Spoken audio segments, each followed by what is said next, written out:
Demikian bunyi firman Tuhan.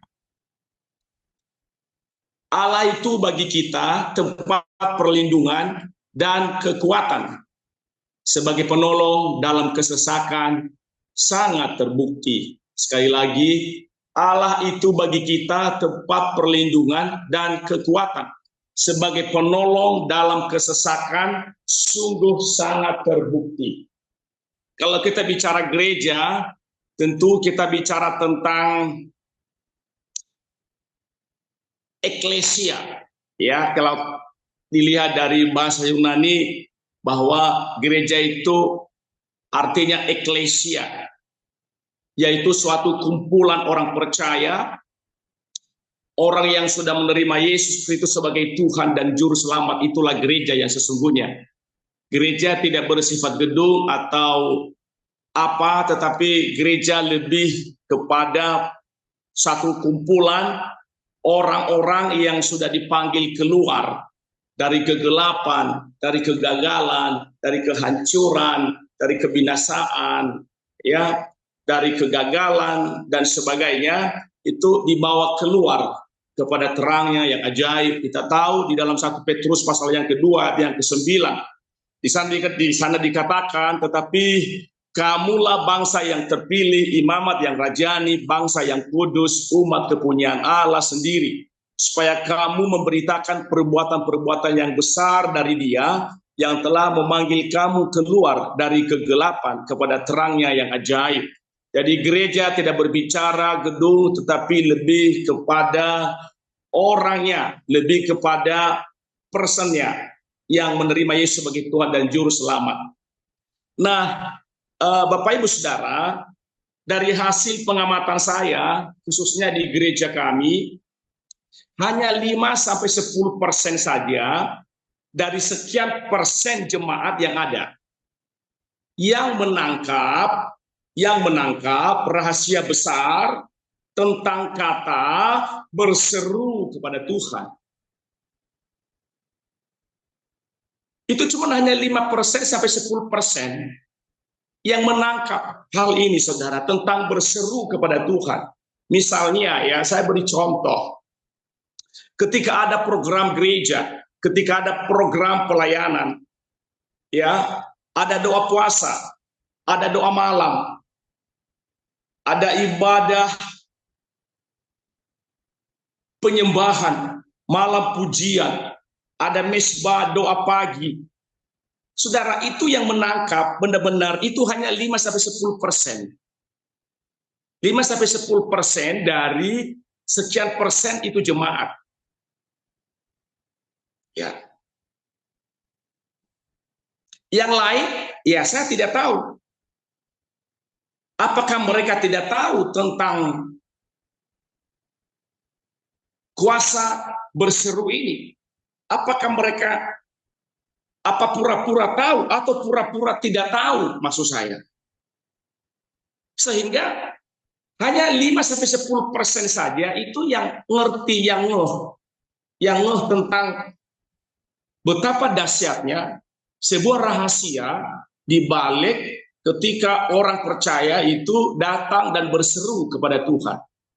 Itu hanya 5-10%. Saya nggak tahu di gereja-gereja Bapak Ibu ya, atau yang lain apakah juga mengalami hal yang sama, ya.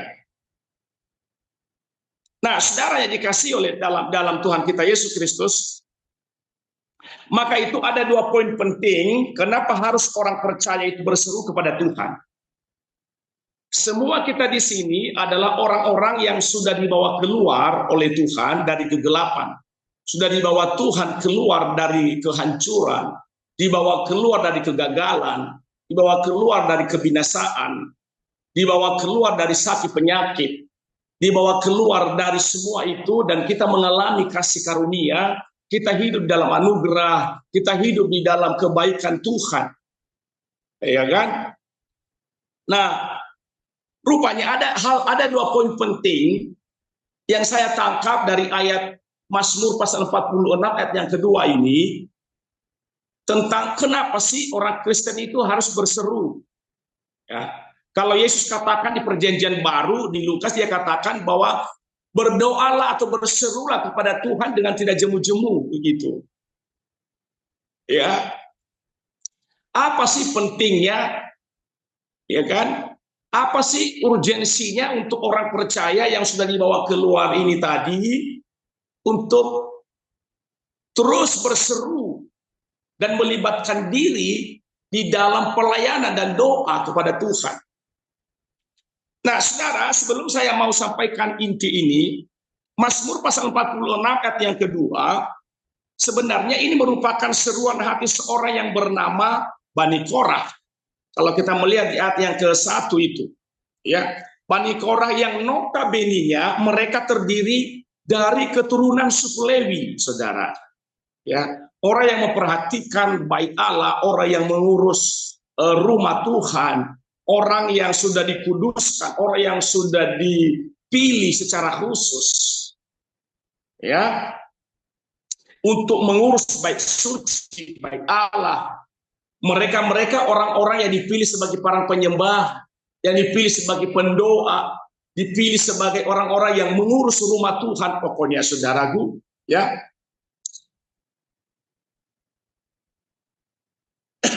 Dan mereka percaya kepada Allah, dan firman Allah berkata lewat Mazmur Bani Korah ini nanti Bapak Ibu Saudaraku kita akan melihat kenapa sih begitu ya orang percaya termasuk saudara dan saya dan mungkin jemaat kita semua yang menggabungkan diri di dalam sebuah kelompok orang yang sudah dibawa keluar ini untuk harus tetap hidup dalam seruan sama Tuhan. Nah, yang pertama rupanya karena dia tempat perlindungan dan kekuatan kita. Ayat yang kedua, saudara, bagian A, di situ dikatakan Allah itu bagi kita tempat perlindungan dan kekuatan. Mazmur Bani Korah ngerti betul ini. Mazmur Bani Korah itu nangkap betul ini. Bahwa hanya Allah, Abraham, Ishak, dan Yakub yang kita kenal hari ini di dalam nama Yesus adalah tempat satu-satunya sebagai tempat perlindungan dan kekuatan bagi setiap orang percaya. Saudara, kita tahu sekarang keadaan zaman ini semakin jahat. Peperangan demi peperangan itu terjadi. Konflik wilayah, konflik perbatasan, itu memicu pertumpahan darah di mana-mana. Di mana-mana itu terjadi pertumpahan darah. Perbedaan pandangan politik dapat memicu masalah baru, saudara. Kita lihat sekarang ini yang telah terjadi di negara kita yang kita cintai. Juga yang baru-baru ini juga mengenai perang dagang antara Amerika dengan Indonesia dan negara-negara lain, ya, mengenai kebijakan tarif apa ya, tarif impor barang, saudaraku, ya kan, dari 10%, 17% sampai 35%, bahkan sampai 140%.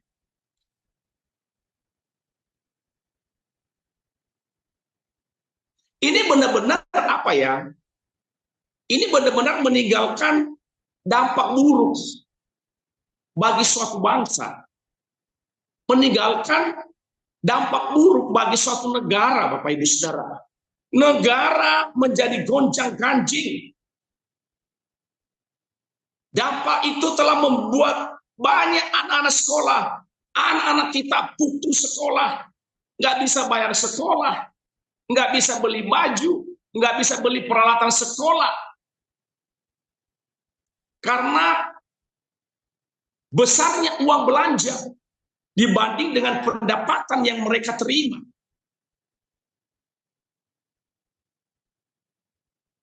Luar biasa sekali, ini dampak nggak main-main, saudara, yang dikasih oleh Tuhan. Negara mengalami goncang-ganjing yang luar biasa. Ya. Masyarakat juga kehilangan pekerjaan. Masyarakat juga kehilangan pekerjaan. Dan ketika itu terjadi kehilangan pekerjaan, kita tahu bersama kejahatan terjadi di mana-mana. Ya. Kejahatan juga terjadi di mana-mana, penindasan terjadi di mana-mana, penganiayaan terjadi di mana-mana, perampasan terjadi di mana-mana, intimidasi terjadi di mana-mana. Ini benar-benar dampaknya itu meninggalkan suatu hal yang sangat buruk bagi suatu bangsa. Itu baru keadaan konflik wilayah loh, baru peperangan dalam dagang.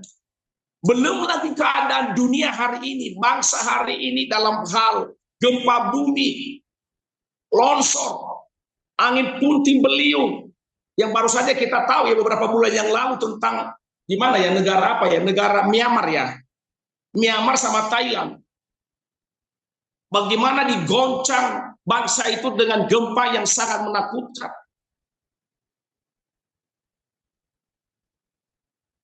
Rumah, gedung yang bertingkat-tingkat, saudaraku, dibangun sekian waktu, yang dibangun sekian lama, Bapak Ibu saudaraku, dalam sekejap, dalam seketika, ludes habis.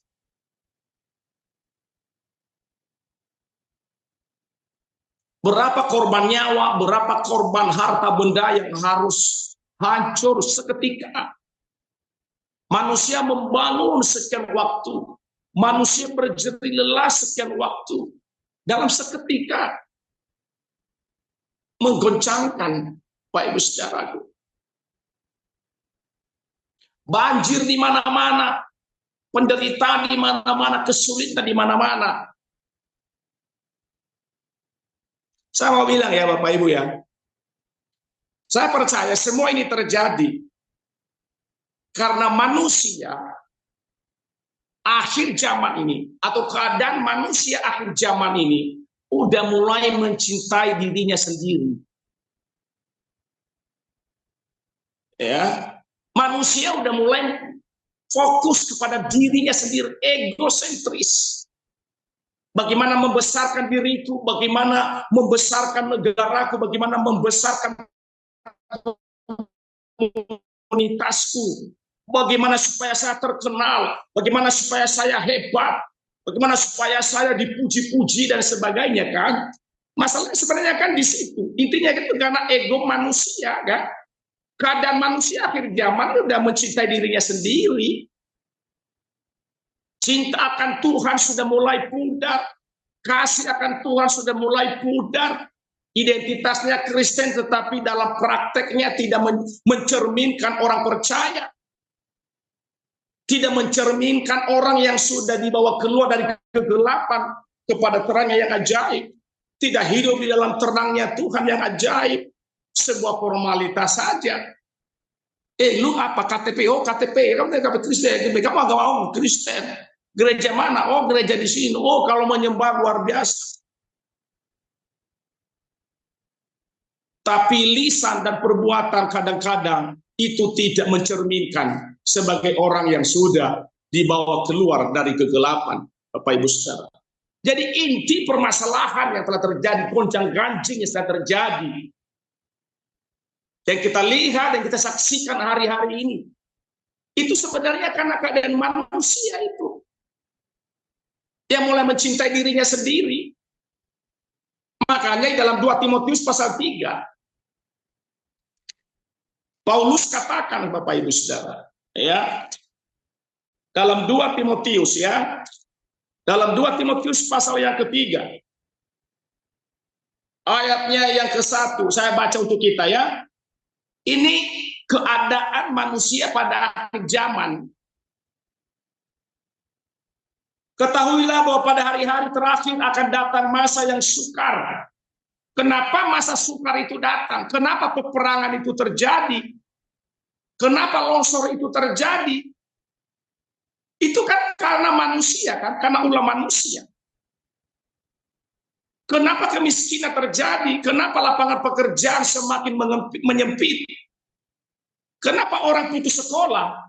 Ini ayatnya kedua, manusia akan mencintai dirinya sendiri dan menjadi hamba uang. Mereka akan membual dan menyombongkan diri. Mereka akan menjadi pemfitnah. Mereka akan memberontak terhadap orang tua dan tidak tahu berterima kasih. Tidak peduli agama, saudara. Ini keadaan, ini situasi yang sedang terjadi. Manusia mulai akan mencintai dirinya sendiri.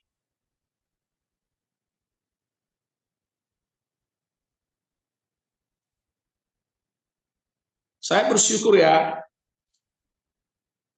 kami di gereja kami rata-rata kan tukang beca, pemulung, ibu rumah tangga, ya, warung kopi, itu kerja mereka. Dan aku prihatin, saya sebagai pemimpin, sebagai gembala, saya prihatin banget dengan kondisi mereka. Mereka bisa datang ke gereja itu sudah puji Tuhan. Mereka sudah bisa ibadah, sudah bersyukur. Makanya saya bilang sama pengurus ya, sama bendahara gereja, saya bilang, udahlah, semua keuangan itu kembalikan lagi ke untuk kehidupan mereka lagi. Udah masalah, bikin masalah. Jadi biar mereka pulang itu tidak pulang dengan perut kosong. Tuh, kasihanlah. Gitu. Jadi dikelola untuk mereka kembali, dan memang ini yang Tuhan inginkan hari-hari ini, iya kan? Saya bersyukur juga kita punya program Pak Prabowo, ya kan? Bagaimana dia memberikan makan gratis. Peduli dengan orang miskin, peduli dengan orang-orang yang susah, kan? Dan saya yakin dan percaya bahwa ketika kita memperhatikan pekerjaan Tuhan, saya yakin Tuhan yang peduli dan memperhatikan kehidupan kita sendiri. Sehingga setiap minggu kalau pulang ibadah, ya paling tidak makan tempe, tahu, sambelan, nasi, ya sudah gitu aja. Kasih mereka makan. Ya. Manusia mulai mencintai dirinya sendiri. Ya. Ingin dipuji, ingin disegani, boleh aja, nggak apa-apa. Tapi kita harus tahu situasi dan kondisi yang sedang terjadi di sekitar kita. Menjadi hamba uang. Saya bersyukur sampai hari ini saya tidak menjadi pendeta terkenal. Tapi saya terkenal aja di gerejaku aja. Sudah cukup. Jadi mereka akan membual dan menyombongkan diri, mereka akan menjadi pemfitnah, mereka akan memberontak terhadap orang tua dan tidak tahu terima kasih, tidak mempedulikan agama. Makanya saya bilang tadi, Bapak Ibu Saudaraku, ya, hanya 5-10% saja yang mau ngerti menangkap rahasia besar di balik kita mau berseru sama Tuhan. Itu cuma 5-10%. Selebihnya nggak tahu, nggak peduli agama. Tidak tahu mengasihi, tidak mau berdamai, suka menjelekkan orang, tidak dapat mengekang diri, garang, tidak suka yang baik. Nah ini, suka pengkhianat, tidak berpikir panjang. Kalau kita itu subuh pendek, gitu ya, berlagak tahu, lebih menuruti hawa nafsu daripada manusia Allah. Secara lahiriah mereka menjalankan ibadah mereka, tetapi pada hakikatnya mereka memungkiri kekuatannya. Jauhilah mereka itu. Sebab di antara mereka terdapat orang-orang yang menyelundup ke rumah orang lain dan menjerat perempuan-perempuan lemah yang syarat dengan dosa dan dikuasai oleh berbagai-bagai nafsu. Ya, kita tahu tidak hanya pelanggaran tentang keuangan, tapi juga pelanggaran moral juga itu terjadi di dalam gereja. Terjadi di dalam rumah Tuhan. Ini situasi dan kondisi manusia akhir zaman, Bapak Ibu Saudara. Makanya saya bilang itulah penyebabnya. Kenapa penderitaan, kenapa kesulitan demi kesulitan melanda bangsa demi bangsa, negara demi negara. Kayak karena ya itu, manusia mulai mencintai dirinya sendiri. Maka itu saudara dikasih Tuhan kuncinya seperti Mazmur Bani Korah Daud untuk tetap berseru kepada Allah. Ya, untuk berseru kepada Allah sebab Dia perlindungan kita dan Dia kekuatan kita di tengah-tengah kesulitan, di tengah-tengah dunia yang semakin goncang-gancing. Saya terlalu percaya bahwa ada proteksi Tuhan, ada perlindungan Tuhan, ada pemeliharaan Tuhan yang utuh atas hidup orang-orang yang selalu berseru kepada Tuhan, saudara. Sampai hari ini saya terlalu percaya. Sampai hari ini, sampai hari detik ini, saya terlalu percaya bahwa Allah yang telah membuat mujizat, memberikan kedahsyatannya, kebesarannya, dulu kala sampai kepada para rasul, kepada para nabi, kepada para gembala, sampai hari ini dia tetap Allah yang sama, yang tidak berubah otoritas dan kuasanya dalam kehidupan orang percaya. Yang kedua, kenapa orang Kristen harus berseru sama Tuhan? Sederhana saja. Karena Dia penolong dalam kesesakan, sungguh sangat terbukti. Saudara, kalau kita melihat di Mazmur pasal yang ke-46 tadi, jelas di situ dikatakan bagian B, sebab penolong dalam kesesakan sungguh sangat terbukti.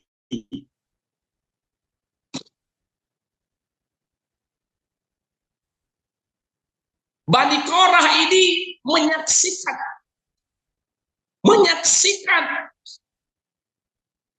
bagaimana dia mengalami Tuhan, bagaimana dia mengalami keselamatan ketika dia ada dalam kesesakan, ketika dia ada di dalam pergumulan, ketika mereka dalam peperangan. Bani Korah ini juga termasuk kelompok dari Daud loh. Jadi Bani Korah ini juga termasuk kelompok dari seorang Raja Daud ketika mereka dalam berperang melawan musuh-musuh mereka. Bisa saja juga Bani Korah ini juga mengalami kesesakan kan, ketika bersama-sama dengan Daud, bagaimana mereka harus berperang kan, bagaimana harus mengalahkan musuh kan, bagaimana mereka harus menghancurkan setiap lawan-lawan mereka. Mereka dalam kesesakan. Dan dia berkata, Bapak Ibu Saudara, sungguh luar biasa. Dalam Mazmur tadi kita baca tadi bahwa, luar biasa saudaraku, bahwa Dia penolong buat kita, saudaraku. Ya, Dia penolong bagi kita. Dan Dia sungguh terbukti ya dalam segala kesesakan kita. Ya, sebab penolong dalam kesesakan sungguh sangat terbukti. Saya teringat betul bagaimana kami mengalami kesesakan dalam pelayanan kami awal-awal 10 tahun yang lalu. Kami memulai dari zero, dari titik terendah, dalam kesulitan, dalam pergumulan yang luar biasa. Bagaimana kami diremehkan, dihina, dianiaya secara batin begitu, bukan secara fisik ya, dianiaya secara batin. Ya. Kalau mungkin fisik langsung terasa ini batin. Masuk di dalam saudara, dalam hati, aduh sakit ya ampun. Iya kan? Dihinakan dan sebagainya. Yang orang yang hina. Karena mereka pikirlah pelayanan seorang syukur nggak mungkin bangkit. Kita memulai pelayanan cuma hanya belasan orang, nebeng di rumah orang, nebeng di gereja orang. Saya kalau ingat itu, proses itu saya bilang,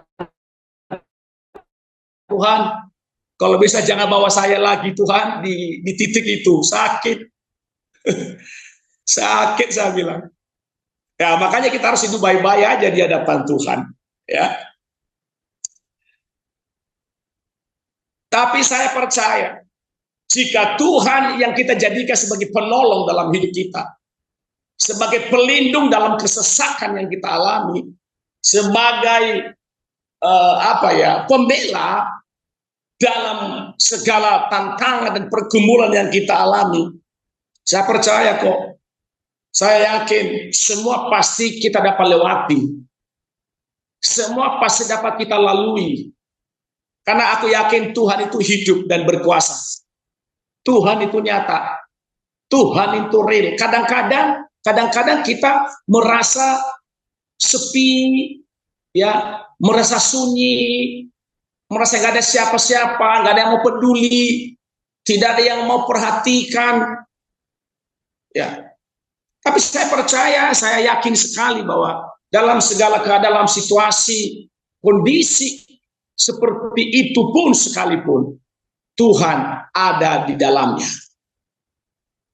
Tuhan ada di dalam situasi dan kondisi seperti itu. Ada satu pujian kan, dalam segala keadaan, waktu berlimpah maupun kurang, tetap Yesus yang mempesona hatiku. Ya, beri damai dan kesempatan baru di setiap musim kehidupan. Waktu pun kuat maupun lemah, tetap Yesus yang mempesona hatiku. Dia beri damai dan kesempatan baru. Jadi saya yakin bahwa di saat kita lemah, di saat kita tidak berdaya, di saat kejepit, di saat terancam, di saat teraniaya, dalam kesesakan kita, kalau kita jadikan dia sebagai penolong dalam hidup kita, saya terlalu yakin sekali lagi saya katakan, di dalam nama Yesus pasti ada pertolongan dari Tuhan. Pasti ada keajaiban yang Tuhan mau buat dalam hidup kita. Yang penting tetap di relnya Tuhan saja. Tetap di relnya Tuhan saja. Ya. Ada satu pujian kan? Dalam kesesakanku, ku mau berdiri dan berharap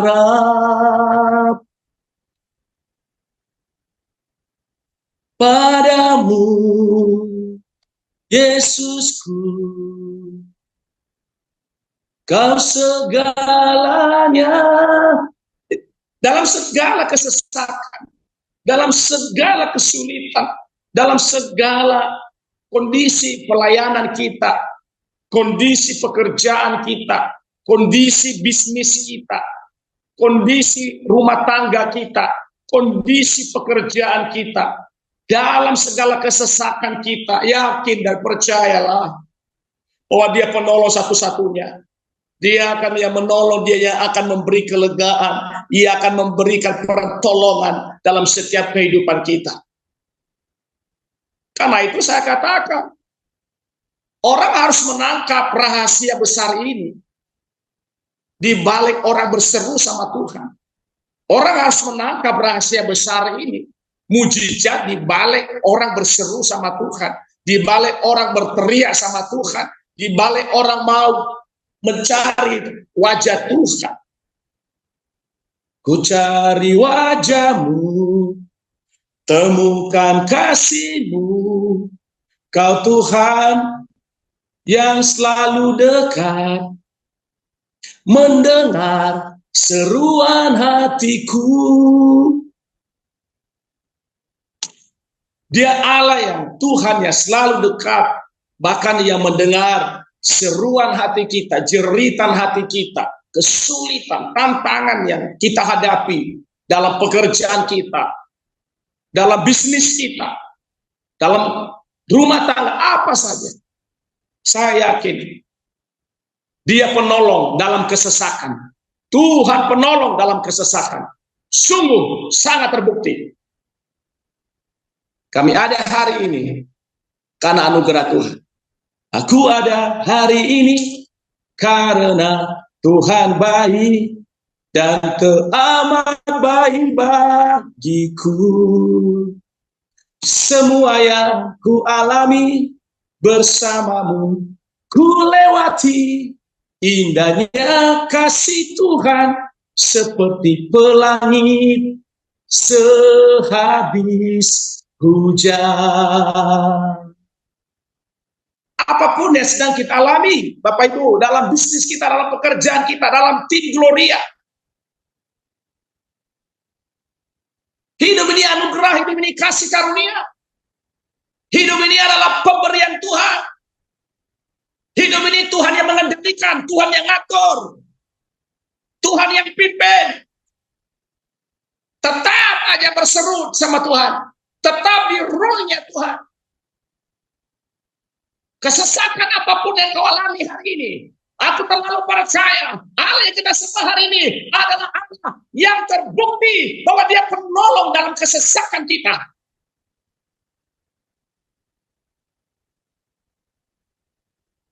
Saya teringat 1 tahun yang lalu saya sakit 8 hari diopnam di rumah sakit. Di hari yang keempat dokter ngomong tidak boleh dikunjungin Pastor Syukur siapapun kecuali hanya istri saya. Tapi puji Tuhan, Tuhan lewatkan saya dari maut. Tuhan lalukan saya dari sakit penyakit. Hingga hari ini, aku hidup di dalam anugerah Tuhan. Aku hidup di dalam kasih karunia Tuhan. Aku hidup di dalam visi yang sehat. Aku hidup di dalam sukacita Allah. Aku hidup di dalam melayani Tuhan. Karena Tuhan yang aku sembah hari ini, Allah Tuhan yang terbukti bahwa Dia penolong dalam kesesakanku. Dia penolong dalam keadaan kritis hidupku. Dia memberi kehidupan, Dia memberi kesembuhan, Dia memberi kekuatan, Dia memberi pertolongan, Dia memberi penghiburan, Dia memberi jalan keluar dalam setiap tantangan demi tantangan yang kita alami. Kita akan keluar lebih daripada pemenang, bahkan lebih dari pemenang. Sudah dikasih oleh Tuhan. Mari kita menangkap 2 rahasia poin penting pagi hari ini yang saya boleh sharing, saya bagikan. Kenapa kita harus berseru kepada Allah? Sebab Tuhan tempat perlindungan dan kekuatan kita satu-satunya. Dan yang kedua, Dia penolong dalam segala kesesakan. Sebab sungguh sangat terbukti bahwa Dia Allah yang hidup, Allah yang berkuasa, Allah yang dahsyat, Allah yang ajaib, dan sanggup menolong, dan sanggup melepaskan kita dari segala kesesakan kita. Haleluya.